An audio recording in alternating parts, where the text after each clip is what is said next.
Varicose veins వ్యాధికి కేవలం 30 నిమిషాల్లో చికిత్స. కాల్ చేయండి 9989527715. అరకు టికెట్ వివాదంపై ఫోకస్ పెట్టింది వైసీపీ హైకమాండ్. అరక్కి చేరుకున్నారు YCP regional coordinator YV Subba Reddy. ఇక అసమ్మతి నేతలను బుజ్జగించే ప్రయత్నంలో వైవి సుబ్బారెడ్డి ఉన్నారు. అరకు అసెంబ్లీ ఇన్ఛార్జిగా గొడ్డేటి మాధవి నియమించింది వైసీపీ అధిష్టానం. ఇక అప్పటి నుంచి మాధవి వద్దంటూ కొన్ని రోజులుగా అరకు అసమ్మతి నేతలు రాజకీయం చేస్తున్నారు. ఇక సీఎం ఆదేశాలతో అరక్కి చేరుకున్న వైవి సుబ్బారెడ్డి అక్కడి పరిస్థితుల్ని సద్దుమణిగేలా చేస్తున్నారు.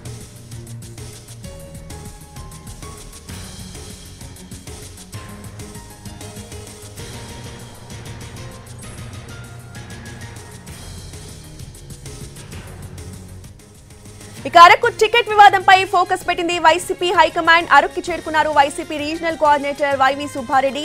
అక్కడ నుంచి పూర్తి అప్డేట్స్ ని మా ప్రతినిధి రవిచంద్ర అందిస్తారు. రవిచంద్ర,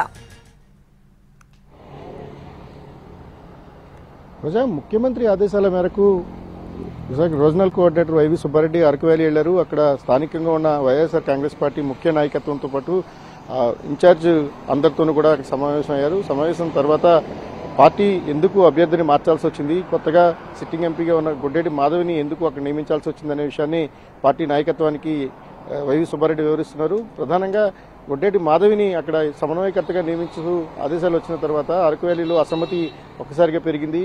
స్థానికులకు అవకాశం ఇవ్వాలి, మాధవి వద్దు, స్థానికతలే ముద్దు, అలాగే వైసీపీ కూడా కావాలంటూ పెద్ద ఎత్తున ఆందోళన చేస్తున్న పరిస్థితి ఉంది. ఈ క్రమంలోనే మరోసారి పునఃసమీక్ష చేసుకోవాలన్న ఉద్దేశంతో హైకమాండ్ వైవి సుబ్బారెడ్డిని అక్కడికి పంపించింది. అరకు వ్యాలీలో ఉన్న స్థానిక నాయకత్వం నుంచి అభిప్రాయాలు తీసుకోవడం, ప్రధానంగా ఉపకులాలకు సంబంధించి ఒక డిమాండ్ ఉంది. ఎవరైతే గిరిజన ఉపకులాలు ఉన్నాయో గిరిజన ఉపకులాలకు మాత్రమే ప్రాధాన్యత ఇవ్వాలి, మిగిలిన అన్ని స్థానాల్లో కూడా వివిధ కులాలు ఉన్నాయి కాబట్టి గిరిజన ఉపకులాలకు అరకు వ్యాలీ సీట్లను ఖరారు చేయాలన్న ఒక డిమాండ్ స్థానిక నాయకత్వం నుంచి బలంగా వస్తున్న తరుణంలో వారి అభిప్రాయాలను తీసుకోవడం, అదే సమయంలో క్షేత్రస్థాయిలో ఉన్న పరిస్థితులు ఏ కులాల సామాజిక సమీకరణాలు ఎలా ఉన్నాయనే దాన్ని క్షేత్రస్థాయిలో తీసుకుని దాన్ని హైకమాండ్కి నివేదించడానికి సుబ్బారెడ్డి ప్రస్తుతం అక్కడ పర్యటిస్తున్నారు. మరికొద్దిసేపట్లోనే ఈ పర్యటన ముగియబోతోంది. ఆయన నేరుగా తన నివేదికను ముఖ్యమంత్రికి ఇస్తారు. ముఖ్యమంత్రికి ఇచ్చిన తర్వాత మరోసారి పునఃసమీక్ష తర్వాత హైకమాండ్ దీనిపైన ఒక నిర్ణయం తీసుకునే అవకాశం ఉంది.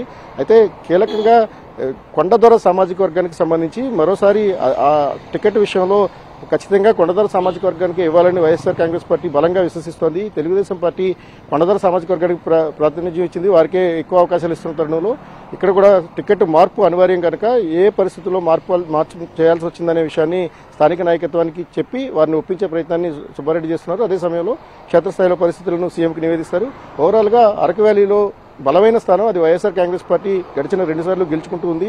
మూడోసారి అక్కడ గెలవాలనుకున్నప్పుడు స్థానిక నాయకత్వాన్ని కూడా సంతృప్తి పరచాల్సిన అవసరం ఉంటుంది కాబట్టి వైవి సుబ్బారెడ్డి అక్కడికి వెళ్లారు. నాయకులందరితో కూడా మాట్లాడుతున్నారు. మరికొద్దిసేపట్లోనే ఆయన మీటింగ్ కూడా ముగియబోతోంది.